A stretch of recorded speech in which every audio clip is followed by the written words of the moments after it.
What would you do if the person you trusted most lied to your face for 6 years and believed you'd never find out? Because that's what happened to me. My name is Ava, and I was married to a man who had mastered the art of deception. His name? Daniel.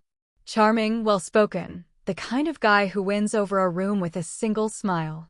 He had everyone fooled, including me. But here's the twist. I didn't confront him when I found out. I didn't scream. I didn't cry in front of him. I planned. I waited. And then I gave him front row seats to the destruction of everything he tried to hide. You see, most people think betrayal happens in a single moment, a scream, a fight, a slammed door. But sometimes it's quieter, slower, more surgical. It builds, it brews, until the perfect moment arrives. And when it did, I invited everyone. He thought it was a birthday dinner. It was, just not his. And when he saw what I'd prepared, the silence in that room was louder than anything I could have said. But I'm getting ahead of myself. It all started with a lie, wrapped in a gift box. You ever had someone lie to your face with so much confidence, you almost believed you were the crazy one? That was Daniel. It was the Tuesday before my birthday. He kissed me on the forehead, said he had a late client dinner, and told me not to wait up.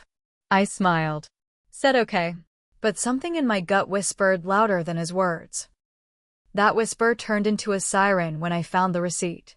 It was crumpled in his jacket pocket, just barely sticking out. An Uber ride from his office to a boutique hotel downtown. Timestamped at 7:12 p.m. He said dinner would run late, but that hotel wasn't on the way to any restaurant he liked. And here's the best part. There was a lipstick stain on the paper. Dead center. Coral pink. I don't even own that shade. I stared at it for a full minute. Not moving. Not blinking. My heart didn't drop, it steadied. Like my body was preparing for war. I didn't say a word that night. I let him come home. I let him shower me with affection like nothing had happened. He even asked if I wanted breakfast the next morning. I said yes, because I already knew the next move. But what I didn't know yet was her name. Have you ever looked at someone and instantly felt like they were a stolen version of you? That was Chloe. I followed Daniel the next night. I told him I had dinner plans with my sister. I even kissed him before he left, let him think everything was fine. Meanwhile, I slipped into an Uber, stayed 3 cars behind him, and watched him walk into a trendy little bar I'd never been to. He sat at the back, corner booth, like he'd done it 100 times before. And then she walked in. Chloe. Not some over-the-top bombshell. Not the cliché mistress type. No, Chloe looked like someone who'd studied me. And then removed the parts with a soul. Same hair color. Same smile. Just colder. She slid into the booth beside him like she belonged there. He kissed her hand. Ordered her a cocktail. Here's the punchline. It was my drink. Gin, rosemary, twist of lemon. The one he used to order for me when we first started dating. They laughed. They toasted. They shared a little inside joke that twisted in my gut like a blade. And that's when I started recording. No confrontation. No chaos. Just silence. And a 38-second video that would become the opening act.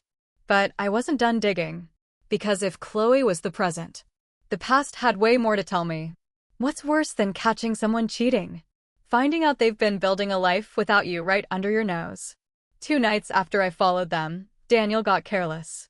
He left his phone on the kitchen counter while he showered. Unlocked. Notification banners still on. I wasn't even planning to check it that night. But the screen lit up with a message that said, I can't wait to wake up next to you again. 6 months, baby.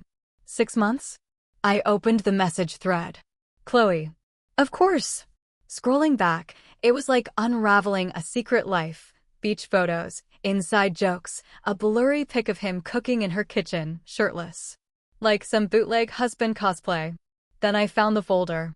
Hidden inside his cloud drive, disguised with a generic name, Receipts 2023. Cute. Inside were screenshots of apartment listings. Notes on neighborhoods with schools.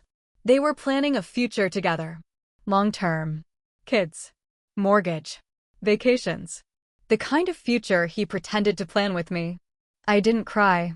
I copied everything, synced it to my laptop. And just like that, I stopped being his wife in my heart. Because if he wanted a double life, I'd give him one last unforgettable night in this one. And that started with invitations. Have you ever handed someone the knife they used to stab you and let them realize it in front of everyone? That was the plan. I organized a dinner, reserved a private room at Daniel's favorite restaurant, the same place where he proposed to me 6 years ago. Full circle, right? I told him it was a small birthday celebration. Just a few friends. Nothing big. But behind the scenes, I invited every important person in his life. His parents, his sister, our mutual friends, his boss. And yes, I invited Chloe.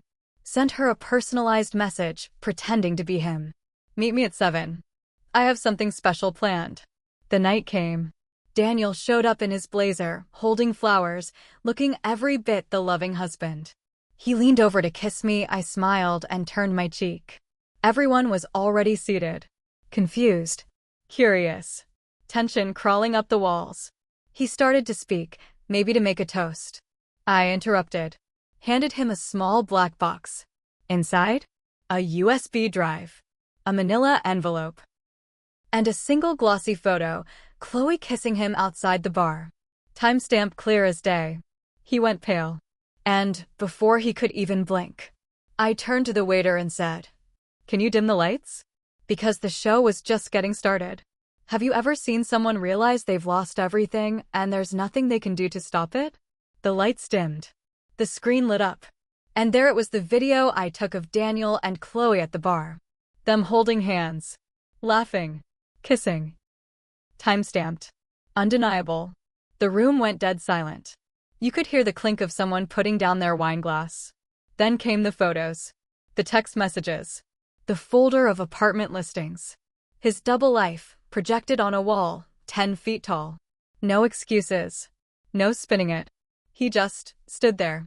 Mouth slightly open. Eyes darting around. Looking for an exit that didn't exist. Chloe? She showed up 10 minutes late. Perfect timing. She walked in mid-video, caught the last frame of herself on screen, and froze like she'd seen a ghost. Her eyes met mine. Then Daniel's. She turned and walked right back out. Poetic. I picked up the envelope from the table and handed it to him. Inside were the divorce papers signed, dated, done. He finally whispered, "Ava, can we talk?"